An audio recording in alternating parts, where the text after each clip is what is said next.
Con nosotros esta tarde nuestro conferencista internacional con la conferencia El marco general de la educación basada en competencias en ámbito global internacional.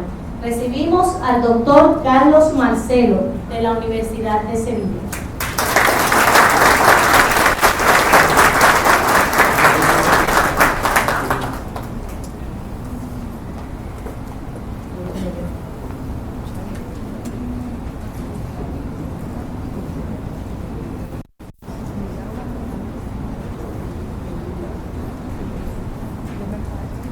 Muy buenas tardes, Monseñor Andrés Napoleón Romero, Reverendo Padre Cecilio Espinal, Doctor Juan Armando Veras, Doctor Manuel de la Cruz, Don Carlos Manuel Florián.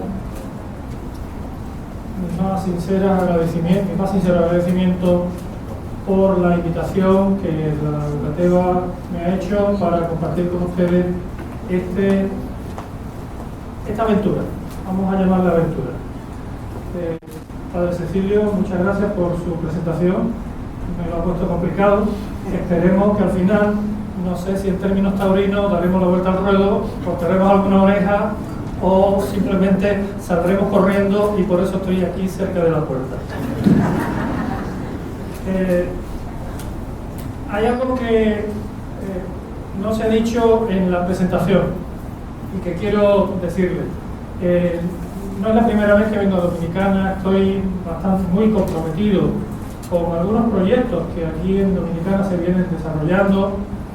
He participado en el programa de República Digital de Educación y últimamente estamos trabajando en ese programa nacional de inducción a los docentes de nuevo ingreso, que es un programa fantástico y que está teniendo ya un impacto en la mejora de la calidad de la docencia y que va a tenerlo en mejores condiciones. Y en ese desarrollo, en esa organización, siempre hemos contado con el apoyo de Educateva para la realización de estas actividades. Bueno, me toca abrir este congreso que va sobre un tema polémico. He intentado organizar mi presentación a partir de una mirada hacia atrás. Verán que en la presentación hay, algunas ideas propias de mi origen. Yo soy pedagogo, trabajo en educación y me gusta que la intervención que hago suene a educación y suene también a conocimiento pedagógico. Pero el enfoque de competencias tiene muchas miradas, es un prisma que tiene diferentes aristas. Y según uno se sitúe, pues puede decantar su análisis hacia un lado o hacia otro. Yo he querido en mi intervención echar la vista atrás. Miren, nosotros en la Unión Europea venimos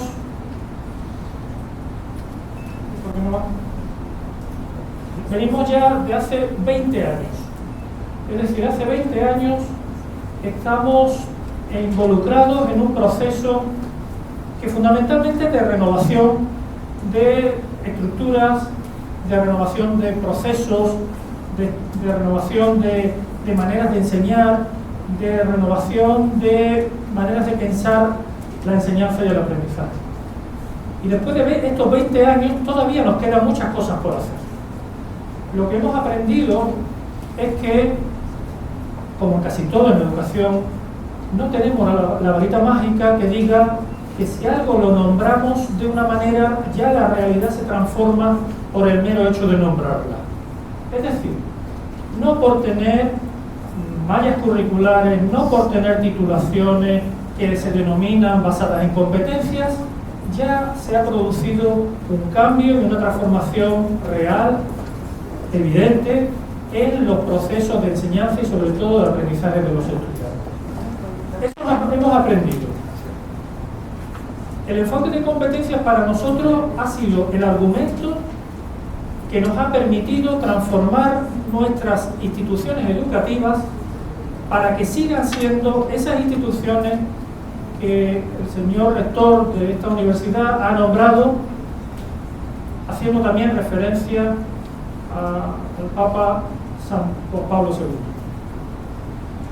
una universidad que es luz, una universidad que es avanzadilla, una universidad que no se compromete con el statu quo, una universidad que tira hacia adelante. ¿Cuáles han sido las razones que han pusieron en marcha hace ya 20 años esta necesidad de reformar la universidad para que dé un salto cualitativo respecto a lo que teníamos en esa época? Le voy a dar algunas razones y el orden no es por importancia. Punto 1. Hubo razones vinculadas a la empleabilidad de los egresados del sistema y el mercado de trabajo. Y este es un elemento crítico respecto del enfoque de competencia. Es decir, nuestros estudiantes salían al mercado de trabajo con muchos conocimientos, pero con pocas capacidades de enfrentarse a resolver problemas reales. Y eso era una demanda que no solamente los empresarios, sino también la sociedad civil, las instituciones, venían reclamando. Oigan, miren, la universidad es foco de saber, evidentemente, pero es también foco de preparación a las personas para enfrentarse a las situaciones complejas de un siglo XXI que ya no tiene toda la respuesta.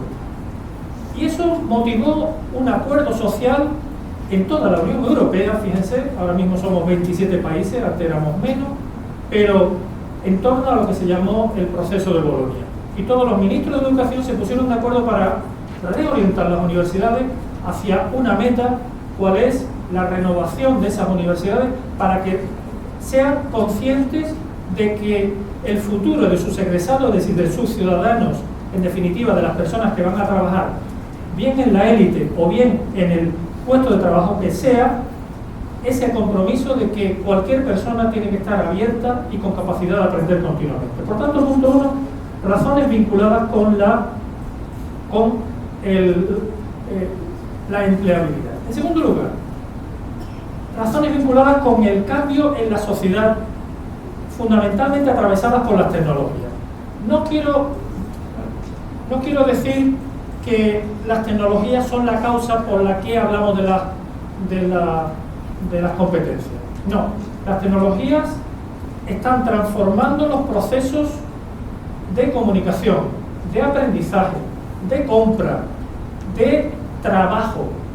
Y eso está generando y generaba la necesidad de que si algo está pasando fuera de las instituciones, fuera de los muros de la institución universitaria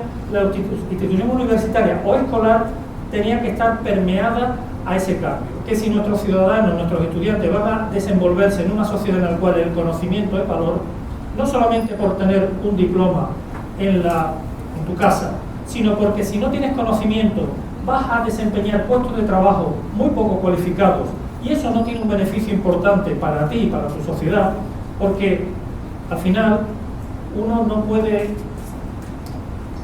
contentarse simplemente con ser espacio para el turismo y no espacio para la innovación.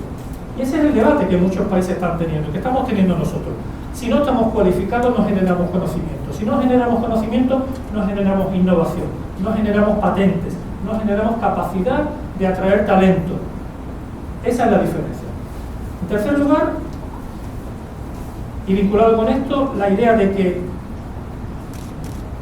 necesitamos una nueva definición de la ciudadanía. Una ciudadanía que ya es también digital. No podemos entender que los ciudadanos van a ser sujetos pasivos que asumen aquello que otros le dan. Necesitamos una formación que cree conciencia crítica en las personas, además en un mundo digital. Y por eso viene el auge de las tecnologías que nos están haciendo volcarnos hacia espacios y hacia ambientes en los cuales tradicionalmente no hemos entrado. Es decir, espacios que nos permiten llegar más lejos, que llegar a lugares en los cuales difícilmente podríamos acceder. Por ejemplo, están creciendo muchísimo las universidades en línea, están apareciendo gran cantidad de ofertas de formación que están posibilitando que las personas puedan aprender aquello que quieren aprender, a menudo pagando y en muchas ocasiones sin pagar. Los cursos masivos online en línea están permitiendo que muchas personas decidan qué quieren aprender. Y esto está suponiendo un cambio trascendental en nuestras instituciones universitarias. Nuestras instituciones estaban acostumbradas a ofrecer el producto que queremos ofrecer. Yo no sé, me parece que algunos de los que están aquí son docentes universitarios. Cuando se produce una reforma del currículum, de la malla curricular, y los docentes participan, no hay un profesor universitario que diga: yo quiero que mi asignatura tenga menos créditos. Todos queremos más. Sí, es así. Y mi asignatura es la más importante. Es decir, yo vendo, permítanme esa metáfora, esa manera de hablar, vendo al mercado aquello que yo tengo, no aquello que los demás necesitan. Eso venía generando una situación de desapego entre la sociedad y las universidades y también los sistemas educativos. Y ya también, cuando nos miramos al espejo y PISA nos dice: oiga, ustedes se están situando en España por debajo de la media. No puedo hablar, y si quieren podemos hablar, informes TERCE, de hace ya 4 años. Si hiciéramos los informes TERCE ahora, o el CUARCE, no sé cómo se llamaría, seguramente los resultados serían mucho mejores.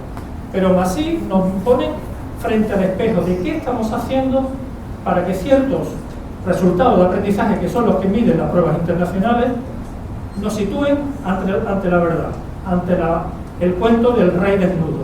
Nos parece que somos muy buenos, pero cuando nos enfrentamos a la realidad hay una situación que nos desafía. Por tanto, la pregunta que se plantearon hace 20 años es: ¿qué podemos hacer? ¿Qué debemos hacer? Una frase que extraigo de un autor que destaca lo siguiente, fíjense, y ahora le pongo qué autor es y en qué año lo dijo. En la medida en que las sociedades se vuelven más complejas, como son las nuestras, en estructuras y recursos, aumenta la necesidad de la enseñanza y el aprendizaje formal o intencional. Y dice lo siguiente, y esto es importante: a medida que la enseñanza y el aprendizaje formal ganan en extensión, existe un peligro de crear una separación indeseable entre la experiencia obtenida de forma directa y la adquirida en las escuelas. Este peligro nunca ha sido mayor que en los tiempos actuales, debido al rápido crecimiento que en los últimos siglos ha tenido el conocimiento y las habilidades técnicas. Y en esto lo decía John Dewey. Supongo que a usted le suena este autor. John Dewey. John Dewey, 1916.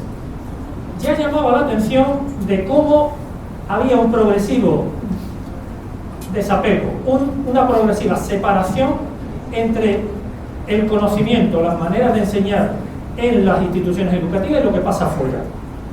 Más recientemente, una autora, Resnick, hablaba de estas diferencias, cómo se van aumentando. Por ejemplo, en las escuelas la actividad fundamentalmente es individual, mientras que fuera de las escuelas la actividad es social. Resnick lo decía en 1987. Si hoy estuviera aquí diría: es social y además en redes sociales. En segundo lugar, la escuela y la universidad enfatizan lo mental, mientras que fuera de la escuela es la manipulación, el trabajo, mucho con las manos, pero también con el cerebro para resolver problemas. Dice Resnick: la manipulación simbólica en las escuelas, trabajamos sobre conceptos, ¿verdad? Conceptos de densidad, conceptos de masa, conceptos de revolución, mientras que fuera de la escuela trabajamos un contexto contextualizado. No, los chicos cuando hablan y se enfrentan a problemas no hablan en términos de asignaturas, hablan en términos de problemas que son complejos. Y por último, la idea de que en las escuelas hay un aprendizaje que es general, y por último, fuera el aprendizaje es especializado. Muchas veces la escuela y la universidad también, pero sobre todo la escuela, dice: estudia esto porque seguramente que te va a servir. Nuestros estudiantes de hoy día no están muy convencidos de que mucho de lo que van a estudiar, mucho de lo que están estudiando, sea algo que les va a servir en el futuro. Y además, más todavía, cuando se investiga cómo aprenden las personas que están trabajando en el puesto directamente en su puesto de trabajo, se encuentra que la mayor parte del aprendizaje que se produce es aprendizaje informal, no formal. Lo que hace la universidad, lo que hace las escuelas es formación formal. El aprendizaje informal, que es aquel en el cual uno se encuentra con un problema, se enfrenta a él, tiene que darle respuesta, si no lo sabe, llama por teléfono o manda un WhatsApp o graba un video para que alguien le responda. Bien, ese aprendizaje informal estaba fuera de las escuelas, estaba fuera de las instituciones universitarias. Bien, a partir de esta situación se plantea qué podemos hacer en las universidades. Y se llega a un cierto consenso en términos a que el enfoque de competencias y la tradición, que también tiene su elemento importante de destacar porque esa tradición ha influido en la manera que algunos han criticado el enfoque de competencias, el enfoque de competencias podía ser una respuesta a la necesidad de integrar la teoría y la práctica, los problemas teóricos con los problemas prácticos, la enseñanza con el aprendizaje. Y así, en Europa se ponen en marcha todo el proceso de rediseño de los planes de estudio con un enfoque de competencia. Vamos a avanzar un poquito más. ¿Qué antecedentes hemos tenido? Y que ustedes tienen también aquí. Nosotros en Europa tenemos, en España también, y ustedes van a empezar, porque ya se ha planteado que va a desarrollarse el marco dominicano de cualificaciones profesionales.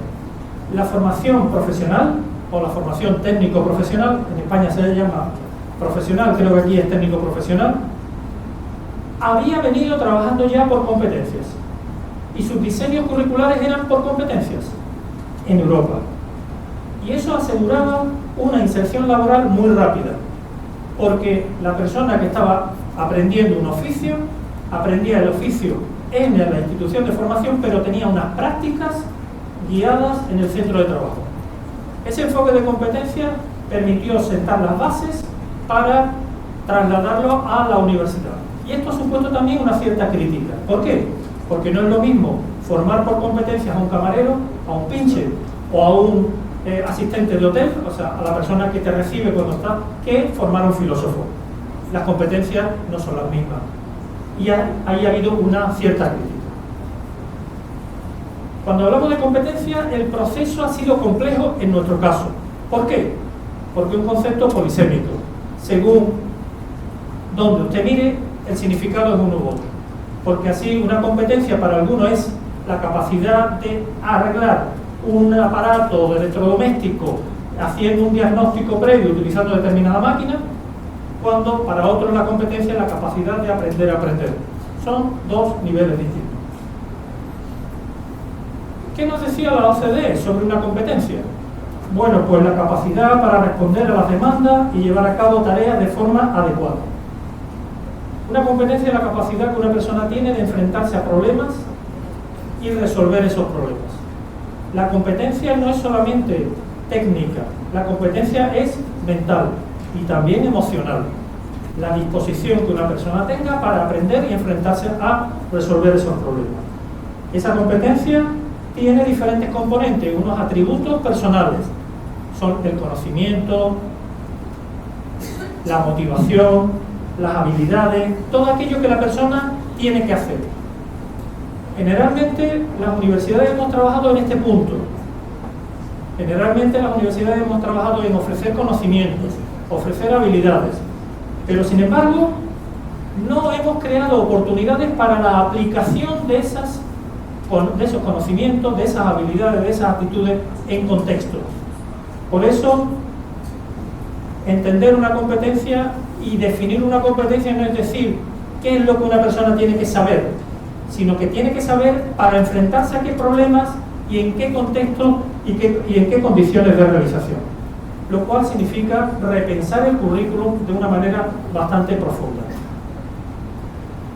La Unión Europea planteó la idea también de que hay tipos de competencias, competencias genéricas y competencias específicas. También porque se daban cuenta que no es lo mismo ser capaz de dar respuesta o ser capaz de diseñar un proyecto arquitectónico que resolver un problema sencillo y básico. Y así se llegó a un listado de 30 competencias. Se puso en marcha un proyecto que se llamaba el proyecto Tuning, que también se desarrolló aquí en América Latina. He estado revisando, Dominicana inicialmente iba a participar y al final no participó. con el planteamiento siguiente, de llegar a consenso entre diferentes países para que, sobre la base de un listado de posibles competencias, se llegara a rediseñar las mallas curriculares de todas las titulaciones universitarias. El enfoque de competencias no es solamente intranacional, el enfoque de competencias también está pensado para que cualquier persona pueda moverse del país en donde está, llevarse su mochila de competencias para que pueda ser reconocida en cualquier otro país. Eso ocurre en la Unión Europea, cuando una persona estudia, se lleva sus competencias definidas. Y se hablaron de competencias instrumentales, interpersonales y competencias sistémicas. Bien. ¿Qué hemos observado después de todo este proceso de cambio? Lo que hemos observado es que después de estos 20 años, fíjense, 20 años, con una inversión pública importante, en donde el compromiso de los países hacia al apoyo en la renovación de las instituciones universitarias ha estado permanente, evidentemente también con altibajos, con situaciones de crisis económica que han supuesto que las universidades tengan menos inversión, pero nos damos cuenta que estos cambios son lentos y costosos. Al final de mi intervención les voy a decir algunos por qué. La institución universitaria, la escuela también, pero la universidad a la que nos estamos refiriendo es una institución milenaria.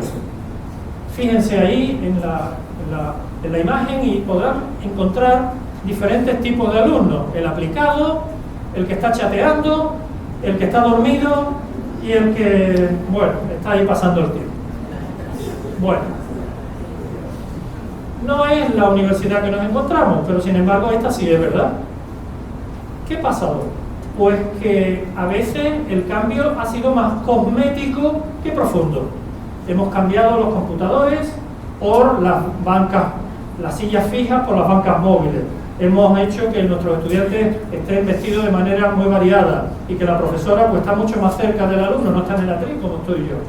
Pero eso es, digamos, que el envoltorio.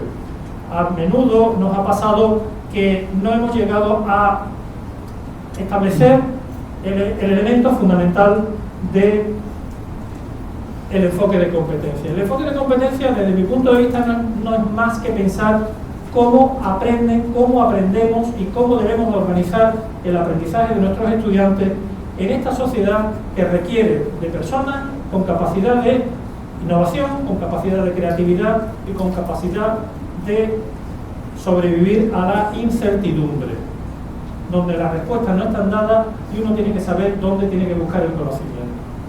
Y sabemos a través de la investigación en pedagogía y en psicología y en la ciencia del aprendizaje que las personas aprendemos de manera diferente. Y como consecuencia, el enfoque de competencias no se abraza a ninguna teoría del aprendizaje, porque sería erróneo y absurdo pensar que hay una teoría del aprendizaje que está asociada al enfoque de competencia. Eso, desde mi punto de vista, no se mantiene. Aprendemos escuchando y espero que en esta intervención ustedes aprendan algo. Yo al final voy a poner la dirección del SlideShare donde comparto todas mis presentaciones, así que las personas pueden compartirla al final. Aprendemos porque alguien nos orienta, aprendemos por nosotros mismos, aprendemos resolviendo problemas, aprendemos dialogando, aprendemos por la imitación y aprendemos por la reflexión. Bueno, el enfoque de competencias debería ser un global de todo ello, sin que se entienda que hay un orden. El enfoque de competencia me lleva a mi profesor en mi clase, y le estoy diciendo algo real, a que el primer día de clase no les digo, mire, este es el libro, le planteo un caso, una situación, un problema. Ustedes son personas que van a trabajar en una empresa, en un departamento de formación, y tienen un cliente que les pide que le haga un proyecto. Y mis alumnos se quedan un poco descolocados. Después veremos también cómo los estudiantes a menudo no son los más fan del enfoque de competencia. Ya se lo digo. Este enfoque requiere una manera diferente de organizar el aprendizaje, de lo que se llama el diseño del ambiente de aprendizaje del estudiante. Porque si decimos solamente que trabajamos en competencia, pero todo sigue igual, realmente lo que estamos haciendo es un cambio cosmético, pero al final estamos defraudando a nuestros estudiantes. Yo le voy a decir algunas características de que, mi punto de vista, deberían tener esos ambientes de aprendizaje. Punto 1, caracterizado por la flexibilidad. Ya hoy día no tiene sentido que todos los alumnos aprendan todos lo mismo a la vez y en el mismo sitio. Hay ocasiones en las cuales los alumnos tienen que venir a clase, pero hay ocasiones en las que el estudiante puede no venir a clase y está aprendiendo. El aprendizaje no se realiza exclusivamente en el lugar donde el estudiante tiene la interacción con el docente. Que los espacios para aprender ya no son solamente el aula. El aula no es solo el espacio, es privilegiado, faltaría más, pero está la biblioteca, está lo que se llaman centros de recursos, ahora me referiré a eso. Por tanto, flexibilidad, pero también personalización. Cada estudiante tiene sus propios estilos de aprendizaje, sus propias maneras de aprender, y el estudiante tiene que sentir que el docente, el equipo de docentes está apoyándole en aquellos aspectos que desde su punto de vista tienen pues más interés o le motivan más. Esto tiene que ver con las teorías de las inteligencias múltiples que ustedes conocen, con los estilos de aprendizaje, etc. Tiene que ver con el conectivismo. Y el conectivismo no es solamente usar internet o usar los celulares como ustedes están haciendo. Es entender que el ciudadano del siglo XXI es una persona que aprende en conexión, que está conectado con otras muchas personas, cercanas o lejanas. Y ese conectivismo, del cual se refirió Siemens, nos plantea la necesidad de entender que tú tienes que salir de las fronteras próximas de tu universidad, que tú tienes que crear grupos de trabajo, de diálogo con otras personas, porque así es como aprenden y aprendemos las personas y los profesionales en el siglo XXI. Que no aprendemos solos, que la colaboración es un elemento fundamental del proceso de aprendizaje. Y para aprender en colaboración se necesitan metodologías que fomenten el aprendizaje basado en problemas, el aprendizaje basado en proyectos, el aprendizaje basado en casos. Estos son metodologías que tienen presencialidad y no presencialidad, que presentan trabajo de colaboración y que se trabaja tanto dentro como fuera. El enfoque de competencia requiere entender que el contenido para aprender y los recursos para aprender ya no están solo en la capacidad del docente o tan buena biblioteca como tengamos. Existe en Internet una ingente cantidad de recursos educativos, pero ojo, no vale la idea de que todo está en Internet, porque no todo está en Internet. Y si acaso lo que está en Internet hay que saber buscarlo, encontrarlo, analizarlo y valorar la calidad que tiene. Por eso, nuestras universidades se han transformado desde estas bibliotecas que he puesto aquí, casi de Harry Potter, a los centros de recursos de aprendizaje. Ya las bibliotecas no se denominan incluso así biblioteca, porque el libro ya no es el único recurso de aprendizaje. Por supuesto que se mantiene, por supuesto que tenemos libros en papel, que nos gusta leerlo y olerlo también, pero difícilmente una universidad puede tener una biblioteca amplia de libros si no tiene los recursos suficientes, y sin embargo sí hay una gran cantidad de recursos digitales en Internet. Una enseñanza basada en la resolución de problemas, lo que llamamos el aprendizaje basado en problemas, en la interacción, en proyectos. Que el estudiante llegue a clase y no sepa directamente qué va a aprender. Que si un docente no va a clase, el estudiante sigue haciendo y sigue trabajando. ¿Se imaginan eso? El docente no va y los estudiantes siguen. Bueno, pues ese es también el enfoque de competencias. El enfoque de competencias tiene que ver con la autenticidad de las tareas, es decir, que lo que el estudiante vaya haciendo tenga mucho que ver con lo que después va a realizar en su puesto de trabajo futuro. Que si es abogado tenga simulaciones de juicio, si es arquitecto tenga una presentación de un proyecto a un cliente, que si es un médico tenga que hacer una entrevista para informarle que el paciente tiene un cáncer de páncreas. Esas son tareas auténticas, no tareas de libro de lo que nos estudiamos, nos evaluamos o nos examinamos y después olvidamos. Por tanto, la autenticidad, la idea de que el aprendizaje tiene que ser autónomo, necesitamos estudiantes y sobre todo profesionales con capacidad de aprender. Eso es fácil decirlo. ¿Quién no? ¿Quién plantea que no debemos de fomentar el aprendizaje autónomo? Pero difícilmente vamos a hacer aprendizajes autónomos si no desarrollamos una enseñanza que lo propicie. Y ahí veremos cómo nos hemos encontrado con ciertas dificultades en docentes que les cuesta perder permítame este término, el dominio de la clase. Que del 100% del tiempo, el 80% tienen que estar los docentes hablando o en control de la clase. Esa pérdida de control directo de la clase que genera el enfoque de competencia, el enfoque que propicia el aprendizaje autónomo, es una dificultad que nos ha supuesto muchas resistencias por parte de los docentes que han participado. Una última característica, la ubicuidad, que era a lo que me refería. Una universidad hoy día no puede exclusivamente ceñirse a lo que tenemos en lo próximo. El aprendizaje ya hoy día no solamente es móvil, y ustedes tienen celulares, ya el aprendizaje va siendo ubicuo, es decir, que estés donde tú estés, puedes seguir aprendiendo. La universidad va contigo, la escuela va contigo, y aunque tú no estés en el lugar físico, tú estás detrás de ella. Bien, ¿cuáles son las barreras? Y ahora ya me voy ciñendo a las barreras que hemos ido encontrando. ¿Qué nos está pasando?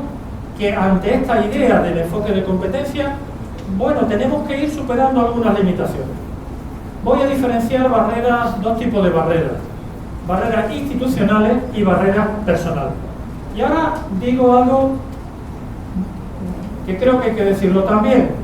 A menudo se ha acusado a los docentes de falta de interés, de falta de motivación, de desapego con este enfoque, y a veces no es solamente el interés o la motivación de los docentes, hay compromiso institucional que tiene que visibilizar un proyecto, porque los cambios los producen las personas, pero las instituciones tienen que crear las condiciones para que ese cambio se dé.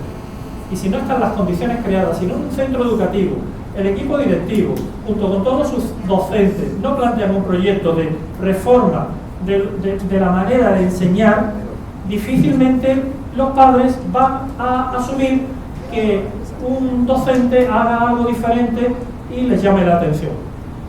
La escuela es un lugar con mucha tradición, la universidad es un lugar con mucha tradición, y los cambios necesitan ser explicados, y cuanto más consenso haya en torno al cambio, mucho mejor. Primera barrera arquitectónica. Nuestras universidades no están preparadas para un enfoque de competencia. Este espacio que tenemos aquí sí, pero si nos paseamos por las aulas, ¿qué nos encontramos?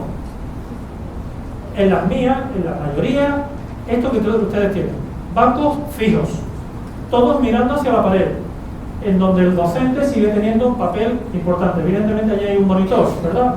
Hemos modernizado, pero la venta.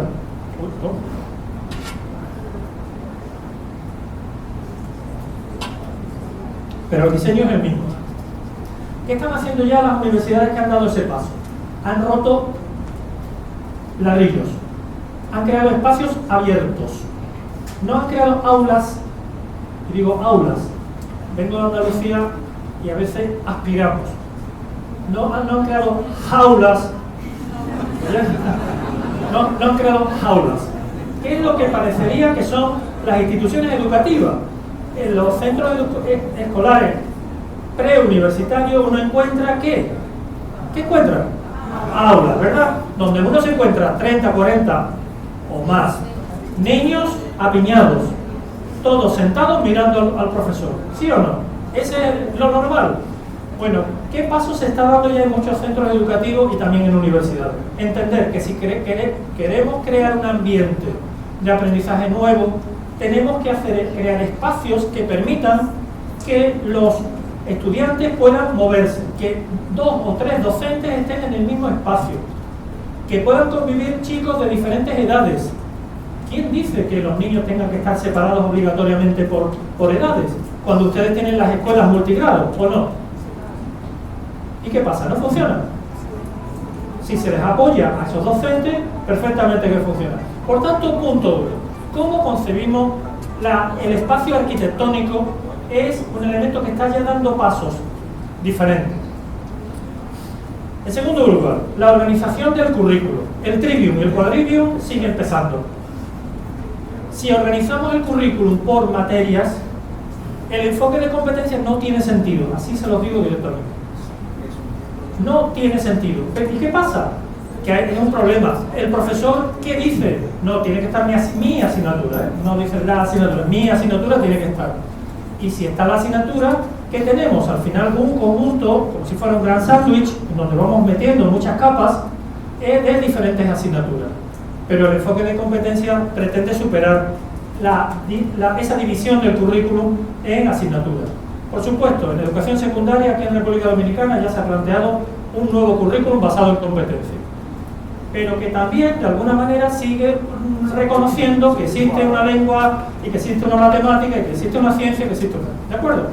Es verdad que si uno lee los objetivos, bueno, y los resultados de aprendizaje, evidentemente ahí ya hay una mejora, no es solamente recordar conceptos, sino que hay ya elementos que han supuesto un avance, pero de nuevo mantenemos esa idea. Por tanto, ¿qué han hecho otras universidades? ¿Qué hemos hecho nosotros en algunos casos? Crear módulos, no asignaturas, módulos que agrupan competencias, porque lo lógico, no hay una competencia que sea igual a una asignatura, no, una competencia permea a diferentes asignaturas, y como eso es así, necesitamos superar el enfoque de competencia, y eso es una dificultad importante. Yo les pongo esta imagen medieval, y es así, la universidad tiene siglo y pico de existencia, y eso genera, bueno, pues unas dificultades de cambio tremendas. También es verdad que gracias a eso, a que la universidad es conservadora, se ha mantenido en el tiempo, ¿eh? O sea, no quiero decir que ahora ya la universidad no sirve, faltaría más. Creo que es de las mejores instituciones que un país puede tener. Relacionado con esto, los tiempos y espacios, pero sobre todo los tiempos. La distribución horaria. Uno mira y dice, de 8 a 9 el alumno me toca esta asignatura, de 9 a 10 me toca la otra. Bueno, ¿y qué pasa? Es que no podemos plantear que durante una mañana estamos trabajando diferentes temas, pero claro, eso genera mucha dificultad para los contratos de los profesores, genera dificultad de coordinación, claro, genera dificultad, pero si uno quiere enfoque de competencia tiene que tenerlo enterito. Esto es como el gazpacho. Usted no puede decir yo quiero un gazpacho, vengo de Andalucía, donde el gazpacho pues, es una salsa que tiene muchos ingredientes. Entonces tú o lo tienes completo o te vas a ver mal. Pues más o menos esa es la idea. Este es un elemento importante, que les quiero plantear. Las prácticas profesionales. No es posible que haya una formación universitaria sin conocer, sin tener presencia en el mundo laboral en donde el futuro egresado se va a insertar. Y creo que en algunos casos aquí en Dominicana sí existe. No puede ser que una persona se forme como maestro sin ir a un centro educativo, porque eso es contra la razón, porque eso es contra el sentido. Si el enfoque de competencias pretende vincular el que se aprende con la aplicación de ese aprendizaje en contextos reales, las prácticas profesionales tienen que tener un papel importantísimo. Allá en Europa sí se ha ido consiguiendo, y hay convenios de las universidades con las instituciones, bien sea con las instituciones sanitarias, con las instituciones educativas, con las empresas, porque es fundamental. Esto genera toda una organización compleja, porque tú tienes que tener tutores formados en las empresas que reciban a tus estudiantes y que se orienten en función para que lo que vayan aprendiendo sea coherente con lo que tú vas desarrollando.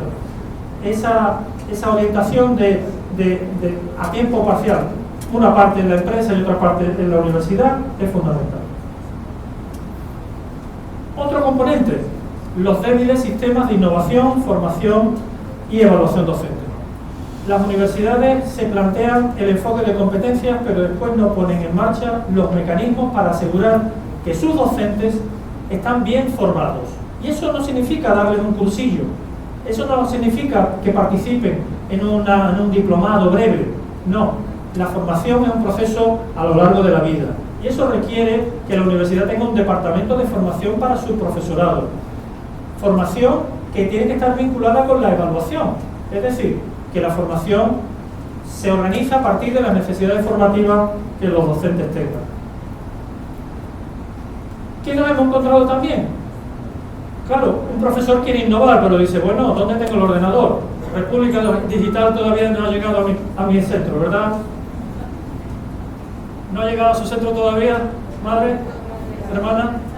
¿Ha llegado ya? Bien, enhorabuena. ¿Qué quiero decir? Bueno, quiero innovar, quiero incorporar elementos, pero sin embargo no tengo pizarra digital. Cuando tengo que hacer un trabajo no hay conectividad en la universidad. A eso me refiero. Otro elemento también, y voy terminando ya, porque ustedes me dirán, este señor está hablando mucho de la institución. Claro, es que, bueno, yo tengo, en fin, ustedes me van a perdonar, hay responsables políticos aquí, pero tienen que, de políticos universitarios me refiero, No, políticos universitarios. Tiempo para enseñar y tiempo para aprender. El enfoque de competencia requiere que el docente tenga tiempo adicional de dar clase. Y la unidad de medida para el contrato del docente es cuántas horas de clase imparte. Si el tiempo del contrato del docente es cuántas horas de clase imparte, entonces no podemos creernos que estamos en un enfoque de competencia. Porque necesitamos tiempo para planificar, y para planificar de manera coordinada con otros, ahora lo voy a ver. Y eso forma parte del tiempo del trabajo. Tiempo para enseñar y tiempo para aprender. Y voy a ir terminando ya con algunas limitaciones ya dirigidas a las personas. Punto 1. Los docentes. Los docentes también, los docentes tenemos ciertas limitaciones. Punto 1. Voy a decir algunas. Nuestra propia identidad. Nosotros nos definimos, yo soy matemático, químico, físico. La identidad nos la proporciona nuestra asignatura, la asignatura que enseñamos. Y sin embargo el enfoque de competencia te dice, oye, salte de tu asignatura, habla con el otro de la otra asignatura para ver qué tenéis en común, para que el alumno no reciba mensajes duplicados, para que haya coordinación.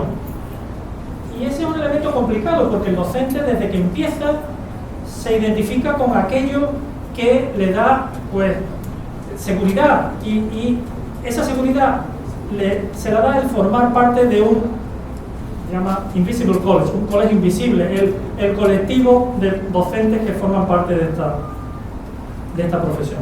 Además también creencias fuertemente asentadas. Los docentes es muy difícil de cambiar un docente. Es tremendamente difícil. No sé si están de acuerdo conmigo o no. Sí. Es decir, cuando un docente desarrolla su manera de entender cómo se enseña y cómo se aprende, cambiarlo es complicado. Bueno, no quiero decir que no se pueda cambiar.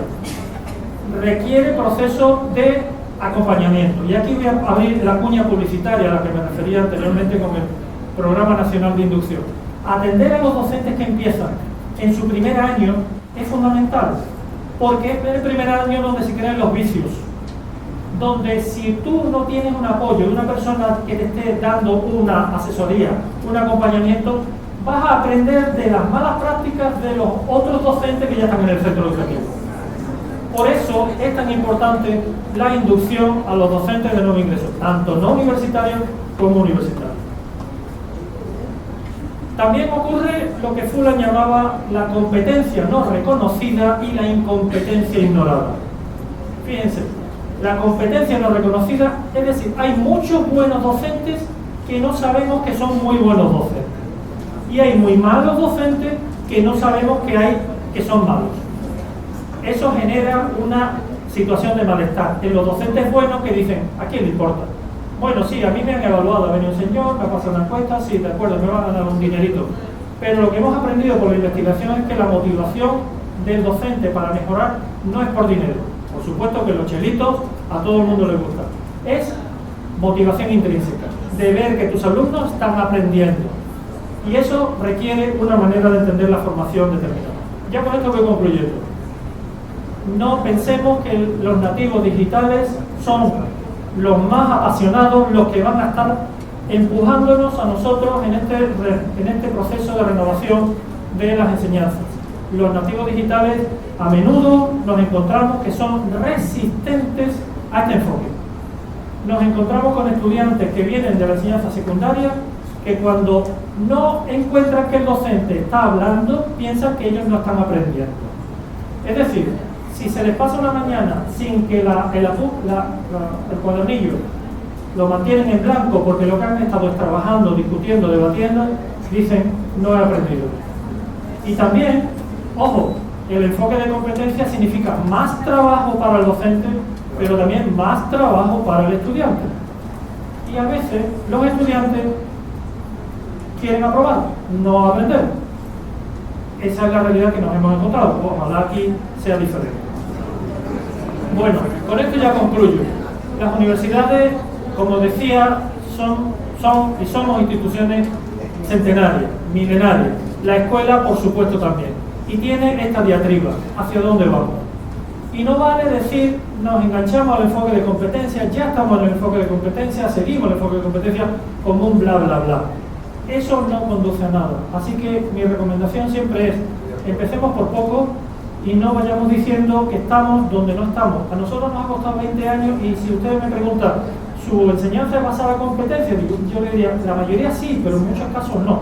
20 años de esfuerzo y de trabajo muy concienzudo. Este ha sido el final. Muchas gracias. Espero que ustedes, si quieren, hagan alguna pregunta. El enfoque de competencia que les he presentado no es el cómo debe ser, es también qué dificultades nos hemos encontrado y cómo tendríamos que pertrecharnos para que esas dificultades no quiten la ilusión por el cambio. El enfoque de competencia es un argumento, es una excusa para que vayamos avanzando en una línea de innovación, de mejora, de cambio, respetuosa, sobre todo con algo que para mí es fundamental, el derecho de aprender del estudiante. Contra ese derecho no puede haber ninguna excusa. Muchas gracias.